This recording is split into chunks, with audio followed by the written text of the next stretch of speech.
After the end of World War II, the world was split into two, East and West.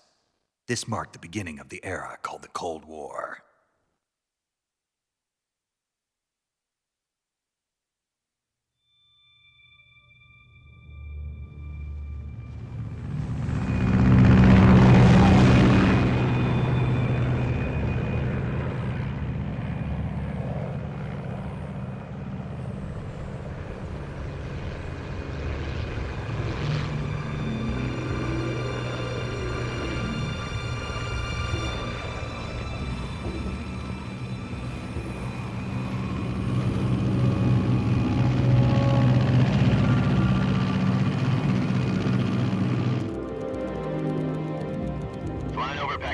Altitude 30,000 feet.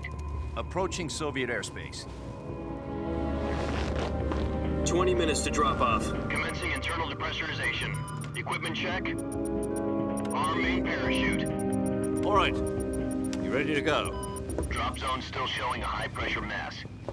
Cav okay. Good. We've got high visibility.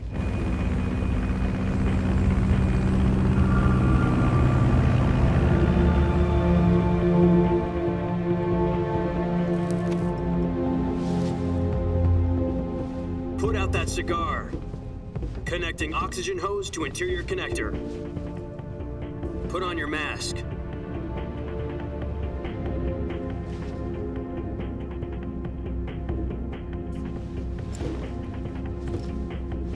Does this panty waste know what he's doing?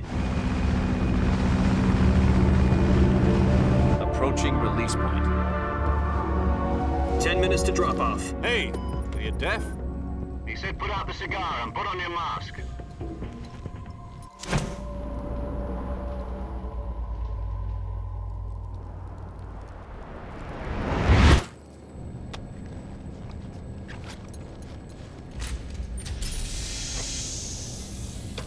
Depressurization complete.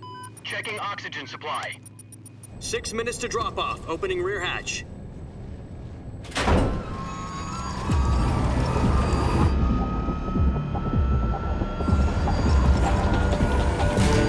Sunrise.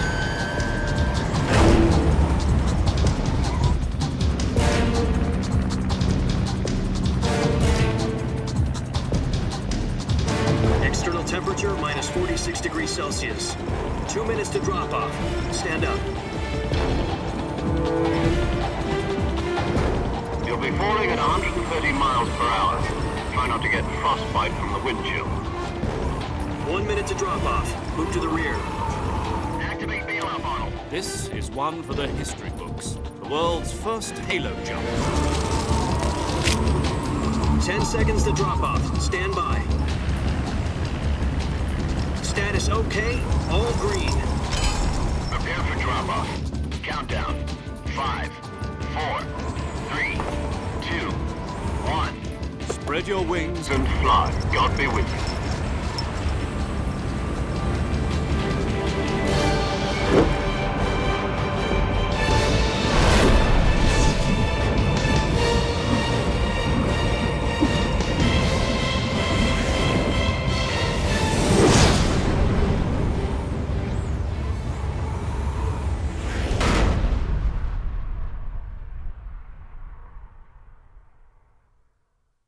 Jack, I've got some important news.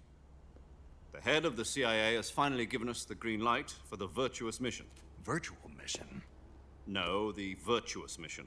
The future of our Fox unit depends on it. If it succeeds, we'll be officially organized into a unit. Virtuous mission? Sounds like some kind of initiation ritual. You know, don't get cocky. This isn't a training op. Right. So what exactly is this wonderful mission? Well, about 2 years ago, a certain Soviet scientist requested asylum in the West through one of our moles. His name is Nikolai Stepanovich Sokolov. He's head of the OKB-754 Design Bureau, one of the Soviets' top-secret weapon research facilities, and the East's foremost expert on weapons development. Sokolov? Isn't he that famous rocket scientist? The very same.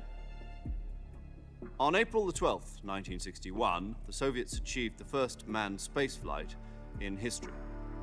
The Earth was blue, but there was no God. Well spoken. The rocket that carried Yuri Gagarin to orbit was the A-1, known as the Vostok rocket. Sokolov is said to be the man most responsible for the multi-engine cluster used in that rocket. After Gagarin's flight, Sokolov left rocket development to become the head of the newly established Design Bureau. From a lowly technician to head of a design bureau, that's quite a success story, so why do you want to defect? It seems he'd become afraid of his own creations. Afraid? Call it a crisis of conscience. And for that, he left his country and his family behind and went over the fence? Not exactly. One of his conditions was that his family was also to be taken safely to the west. We used a mole to get the family out first and succeeded in sneaking Sokolov over the Berlin Wall shortly afterwards. I was the one who conducted the operation. The security on the eastern side was still full of holes back then. Then what?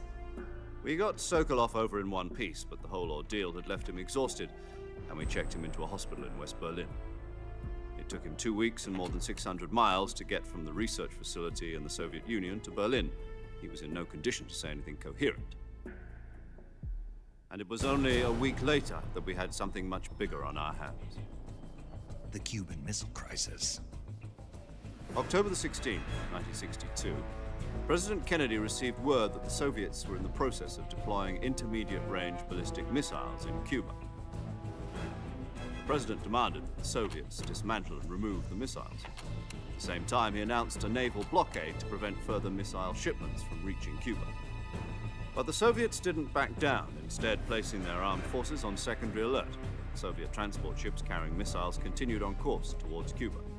US and Soviet forces went on alert for an all-out nuclear war. Frantic negotiations were conducted through the UN's Emergency Security Council and unofficial channels to end the hair-trigger standoff. Finally, on October the 28th, the Soviet Union agreed to remove its missiles from Cuba, and so the world avoided a nuclear holocaust. But in order to get the Soviets to pull their missiles out, we had to make a deal. You mean the one where the US agreed to remove its IRBMs from Turkey? No. The Jupiter IRBMs deployed in Turkey were obsolete, and we were going to get rid of them anyway. They had no strategic value whatsoever to either the US or the Russians. The Turkey deal was a ruse, a cover story that was fed to the other intelligence agencies around the world. So what did the Russians really want? Sokolov. They wanted us to return Sokolov. You mean the Soviets pulled out of Cuba just to get their hands on Sokolov? That's right. What the hell was he working on? At the time, we had no idea. We were running out of time. It was either give up Sokolov or risk full-scale nuclear war. In the end, we had no choice. President Kennedy gave in to Khrushchev's demand. The next day, I got Sokolov out of the hospital, handing him over to agents on the eastern side. Sokolov kept on screaming, "Save me," until he disappeared from my sight. Then a month ago, we received some new information from one of our moles. About Sokolov? Yes. He was taken back to the research facility and forced to continue working on the weapon in question under KGB supervision. What's more, it's on the verge of completion. So what kind of weapon is it? Something to do with space rockets? No, missiles. Same technology. I guess you're right. We don't know the details, but it appears to be a new kind of nuclear device. For half a year now, the Soviets have been conducting frequent nuclear tests at Semipalatinsk. Something to do with the weapon, I assume. We're talking about a secret weapon so big that Khrushchev was ready to pull out of Cuba to get it back. Is Sokolov still in the facility? No. According to our intelligence, he's in Selinoyarsk, a place in the mountains about 3 miles to the west that's known as the Virgin Cliffs. The Virgin Cliffs. Nice name for a virtuous mission. They moved him there just recently. Why? Apparently, they're conducting a field test of the weapon, but it's our best chance to get him back. This mission would never have been possible if he was still in the research facility. This is our last chance. Sokolov must have known that too when he contacted us.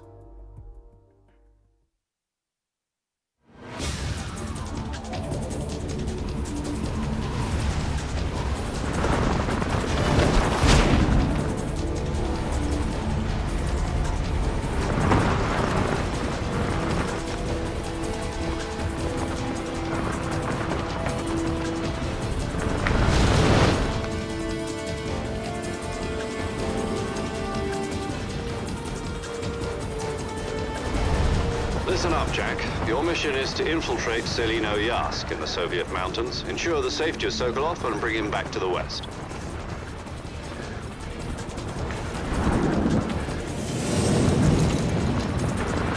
If we don't get Sokolov back before that weapon is complete, we'll be facing a major crisis. The clock is ticking.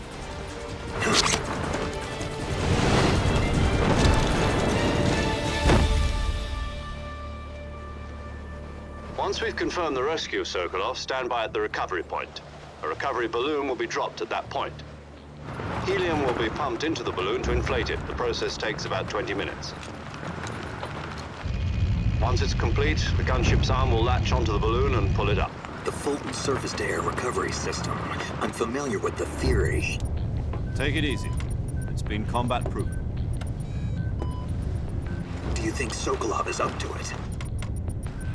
The shock will be less than during a parachute jump, and the arm can handle up to 500 pounds. So you're planning on going over the border in a single combat Talon? She's equipped with two 6-barrel 20mm Vulcan cannons, as well as two 40mm machine guns. Sounds like she could hold her own against a battalion of tanks. Even with the fuel in the reserve tank, we're facing a 4-hour time limit. If all goes well, it shouldn't take more than a few hours. Home in time for dinner. But if anything goes wrong, You'll be eating dinner, breakfast, and all the rest of your meals in the jungle.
Do you copy? You're already in enemy territory, and somebody might be listening in. From here on out, we'll be using code names to refer to each other. Your code name for this mission will be Naked Snake. I'll be referring to you as Snake from now on. You're not to mention your real name. Snake? Oh, you don't like snakes? What do you mean? You've eaten one before, haven't you? In survival training? I'm glad to hear that. I don't know if I'd ever order one in a restaurant, but... Be careful, you might not have a choice. What about you, Major? What should I call you? Let's see. I'll be Tom. Call me Major Tom. This will be a sneaking mission. You must not be seen by the enemy. You must leave no trace of your presence. Is that clear? This kind of infiltration is the Fox unit's speciality. In other words, weapons and equipment are procured on site. That goes for food as well. You're completely naked, just as your name implies. Great. Now I see why you asked me if I like snakes. I suppose calling me Snake was your idea of a joke, too. No, there's a good reason for that. I'll tell you later when the time is right. Gotcha. Getting back to the subject, how exactly am I supposed to feed myself? You've been issued a knife and a tranquilizer gun. Use them to hunt for food. You'll also find some medical supplies in your backpack. Yeah, about the backpack. I lost it in a tree on the way down. I see. Well, you'd better go back and get it then. You know where it is? No problem. I can see it from here. It's stuck on a branch. To climb a tree, Stand in front of a tree that's covered in ivy and press the action button. I'll be monitoring your progress over the radio. We can't risk violating Soviet airspace, but I'll be in the gunship. My frequency is 140.85. I'll give you a call if I need to talk to you. If you need to talk to me, use the send function. Okay, Snake, go get your backpack.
I see you've retrieved your backpack, Snake.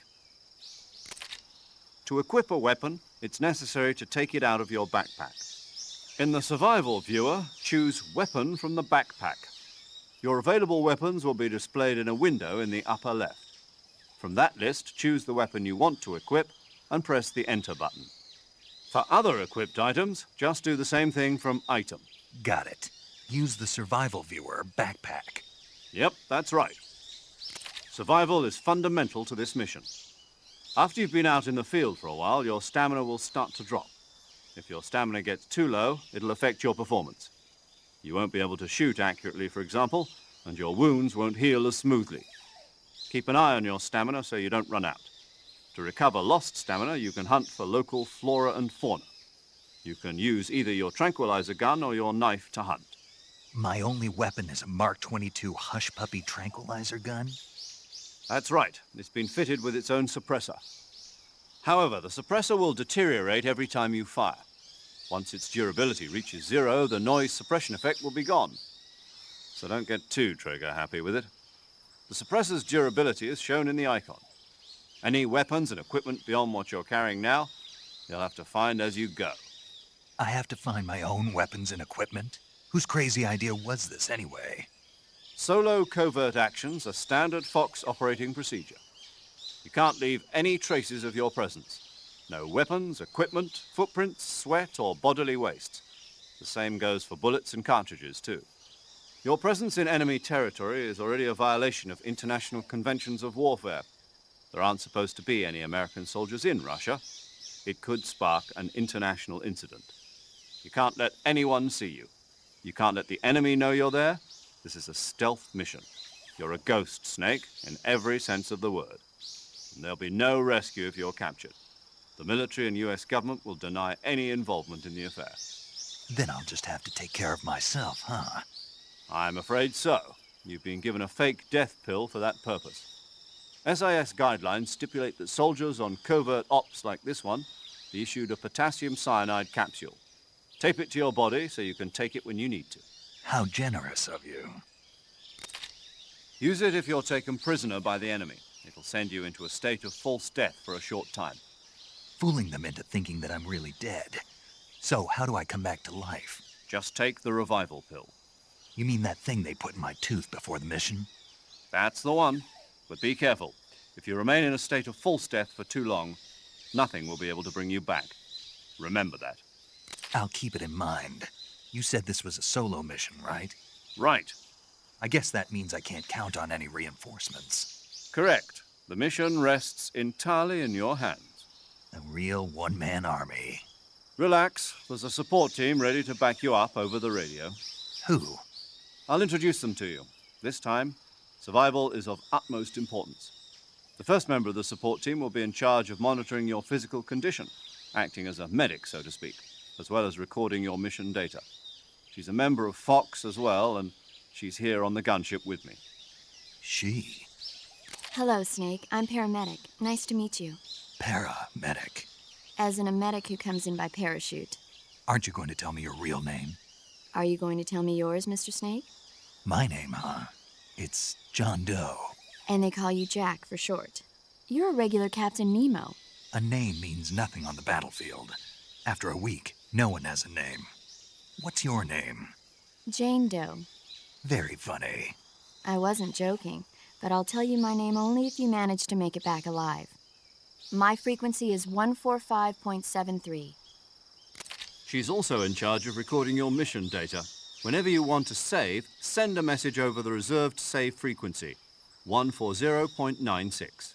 So saving lets me record my mission data. That's right. It also records the state of your health. Good to know. There's one more person I want to introduce you to, Snake. Huh? Speaking of snakes, you remember the boss, don't you? A legendary soldier and your mentor. Actually, it was the boss that got the DCI's authorization in the first place. She's going to be serving as Fox's mission advisor. Boss is? She also helped me plan this mission. She and I were at SAS together. Jack, is that you? How many years has it been? Boss? That's right. It's me. Oh. Talk to me. Let me hear your voice. It's been 5 years, 72 days, and 18 hours. You've lost weight. You can tell just by the sound of my voice. Of course I can. I know all about you. Really? Well, I don't know anything about you. What's that supposed to mean? Why'd you disappear on me all of a sudden? I was on a top-secret mission. You didn't need me anymore. But there were still so many things I wanted you to teach me. No, I taught you everything you needed to know about fighting techniques. I taught you all I could. The rest you needed to learn on your own. Techniques, sure. But what about how to think like a soldier? How to think like a soldier? I can't teach you that. A soldier needs to be strong in spirit, body, and technique. And the only thing you can learn from someone else is technique. In fact, technique doesn't even matter. What's most important is spirit. Spirit and body are like two sides of a single coin. They're the same thing. I can't teach you how to think. You'll just have to figure it out for yourself. Listen to me, Jack. Just because soldiers are on the same side right now doesn't mean they always will be. Having personal feelings about your comrades is one of the worst sins you can commit. Politics determine who you face on the battlefield. And politics are a living thing. They change along with the times. Yesterday's good might be tomorrow's evil. Is that why you abandoned me? No, it had nothing to do with you. I already told you, Jack. I was on a top-secret mission. A soldier has to follow whatever orders he's given. It's not his place to question why. But you're looking for a reason to fight. You're a natural-born fighter, but you're not quite a soldier.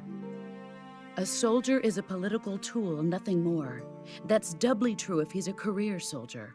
Right and wrong have no place in his mission. He has no enemies and no friends. Only the mission. You follow the orders you're given. That's what being a soldier is. I do whatever I have to get the job done. I don't think about politics. That's not the same thing. Sooner or later, your conscience is going to bother you. In the end, you have to choose whether you're going to live as a soldier or just another man with a gun. There's a saying in the Orient, loyalty to the end. Do you know what it means? Being patriotic. It means devoting yourself to your country. I follow the president and the top brass. I'm ready to die for them if necessary. The president and the top brass won't be there forever. Once their terms are up, others will take their place. I follow the will of the leader, no matter who's in charge. People aren't the ones who dictate the missions. Then who does? The times. People's values change over time, and so do the leaders of a country. So there's no such thing as an enemy in absolute terms. The enemies we fight are only enemies in relative terms, constantly changing with the times. As long as we have loyalty to the end, there's no point in believing in anything, even in those we love. And that's the way a soldier's supposed to think? The only thing we can believe in with absolute certainty is the mission, Jack. All right, but do me a favor. What is it? Call me Snake. Snake. Oh, right. Your codename is Snake. It suits you well. That's right. The legendary unit that the boss put together during World War II was a snake. The Cobra unit, a group of heroes that brought the war to an end and saved the world. As long as you've got a legendary hero backing you up, you'll be fine. Isn't that right, Snake? Yeah, I can't think of anyone else I'd rather have with me. Oh, and one more thing, boss. Yes? It's good to hear your voice again. Same here. After all, who knows if either of us will make it out alive? Snake, you are always best at urban warfare and infiltrating buildings. But this is the jungle. Survival is going to be key. Those CQC techniques I taught you are sure to come in handy. CQC? Close quarters combat, huh? I've been in the Green Berets for the past few years. I'm probably pretty rusty. Not to worry. I'll be here to help you remember. After all, this is your first actual survival mission. I'll be supporting you over the radio. Where are you, boss? Next to the Major? The boss is communicating with us by radio from aboard a Permit-class submarine in the Arctic Ocean. My frequency is 141.80. Call me if you need my advice on battle techniques. Gotcha. Your mission is to retrieve Dr. Sokolov. Dr. Sokolov is being held in an abandoned factory located to the north of your current position. Avoid heavy combat and don't let anyone see you. Don't forget that this is a stealth mission. Snake, try to remember some of the basics of CQC.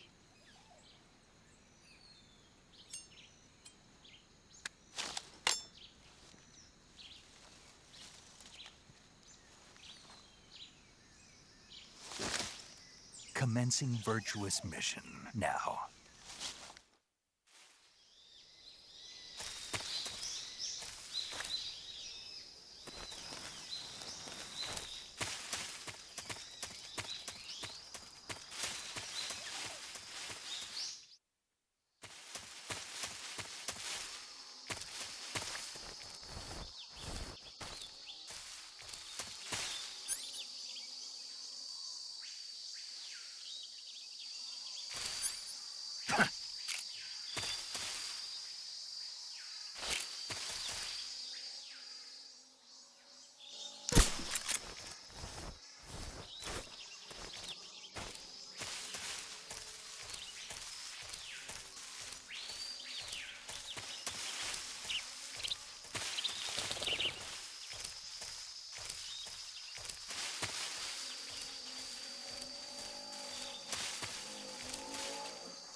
Major, I've spotted 2 enemy soldiers.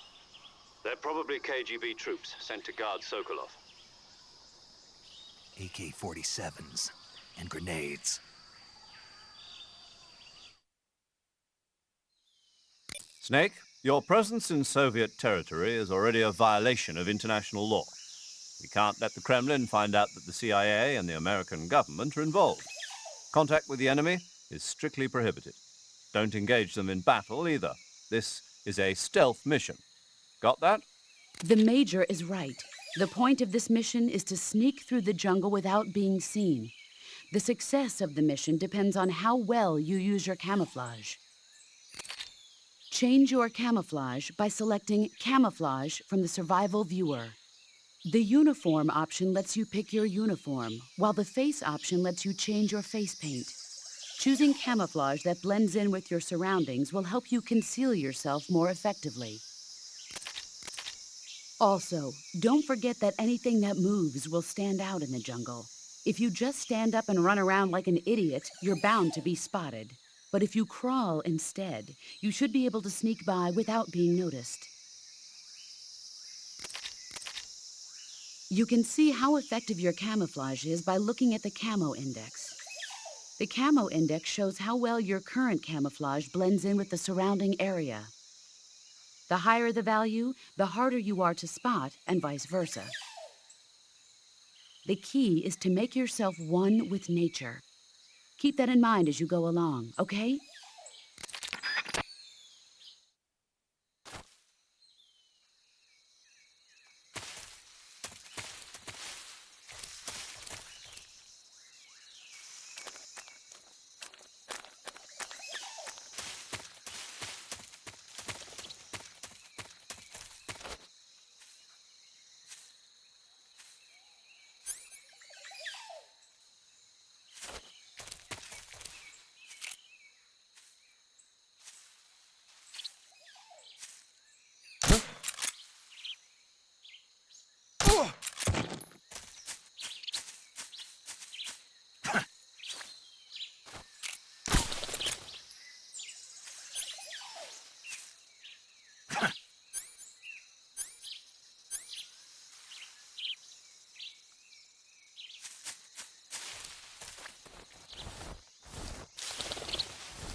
Who was that?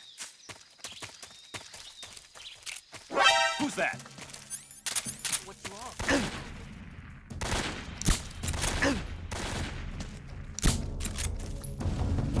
HQ respond.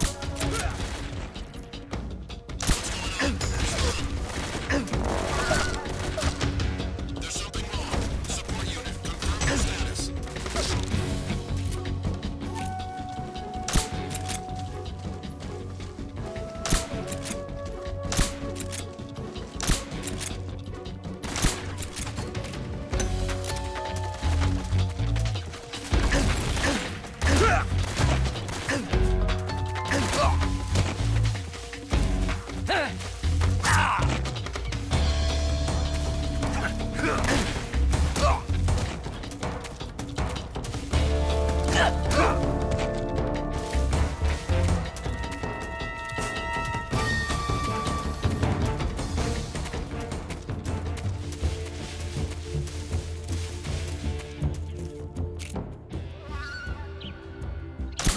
I see him.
Who's that?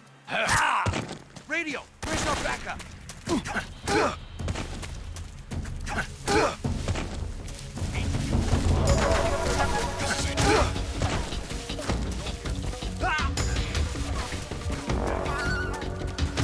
Acknowledged. Sending reinforcements.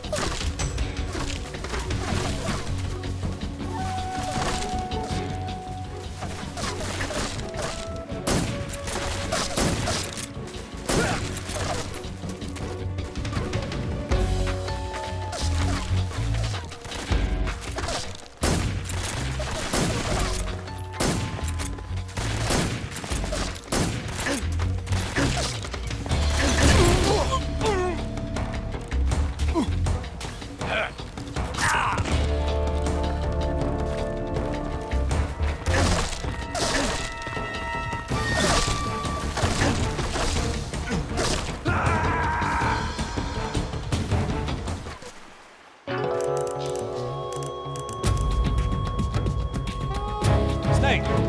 You alright? Snake! Snake!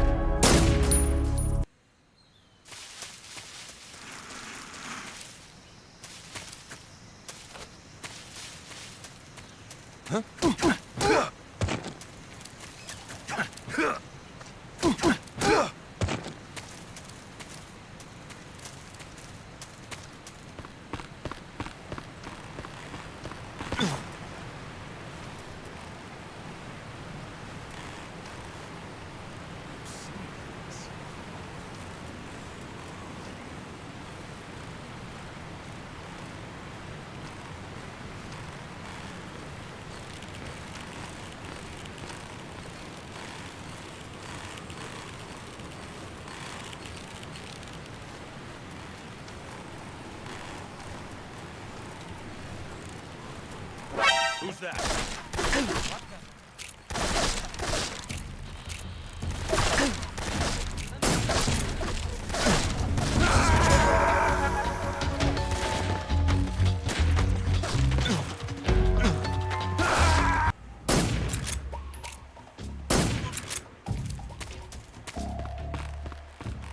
What's wrong?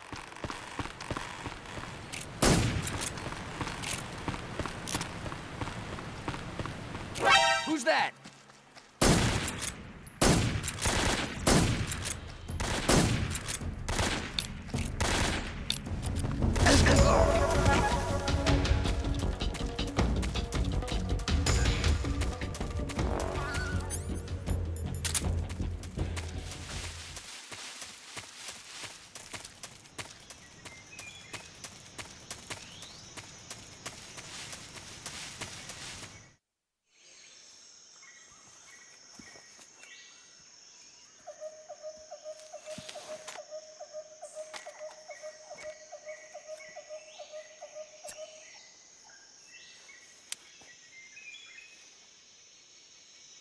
Major, I've reached the abandoned factory where Sokolov is supposedly being held.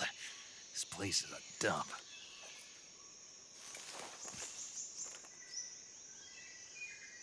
I can't see Sokolov from here. The security is pretty tight.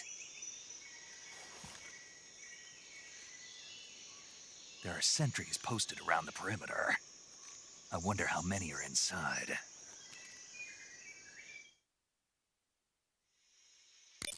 Your objective, Sokolov, is inside the factory. They should be holding him in a room in the northeast section. Northeast section.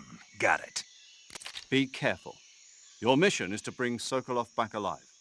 He must not be exposed to any kind of danger. Do not approach Sokolov while in the alert phase. Right. Oh, and one more thing, Snake. You mean there's more? No, it's just that when you get to Sokolov, I want you to tell him something from me. And that is? Sorry for being so late. Is that all? Yes. Understood. Beginning my approach to the target.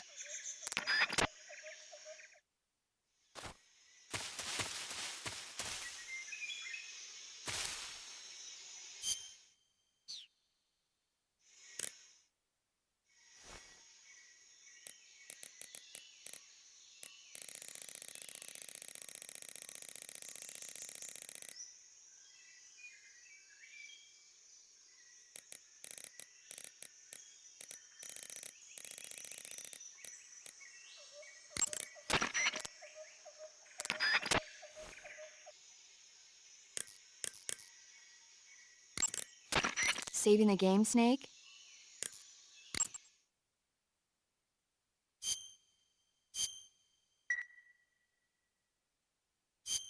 Hey, Snake, you ever heard of Godzilla King of Monsters? No, what is it? It's a movie. You haven't seen it? Nope. It's about this monster called Godzilla who grows to an enormous size in a nuclear test and goes on a rampage in Tokyo. Nuclear test, huh? Then the Marshall Islands must be crawling with giant monsters right about now. It's just make-believe. Maybe that's why my pants have been so tight lately.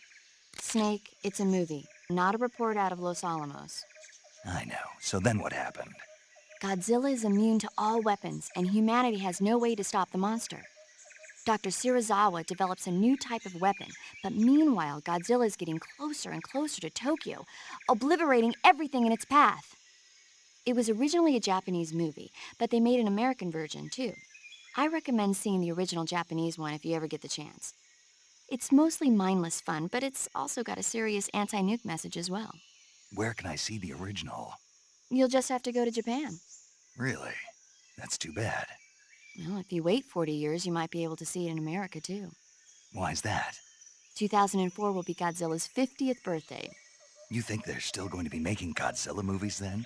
Of course! Everybody loves Godzilla. You sure know a lot about movies. I don't suppose you're the movie-watching type, are you? Not really. Okay, then I'll tell you everything I know. When the going gets tough, movies can save your life. It's always good to be able to look at things from a different perspective when you get in a jam. That's the magic of movies. No kidding. Well, I guess it might at least make a nice distraction. That's the spirit, Snake. Have a little fun.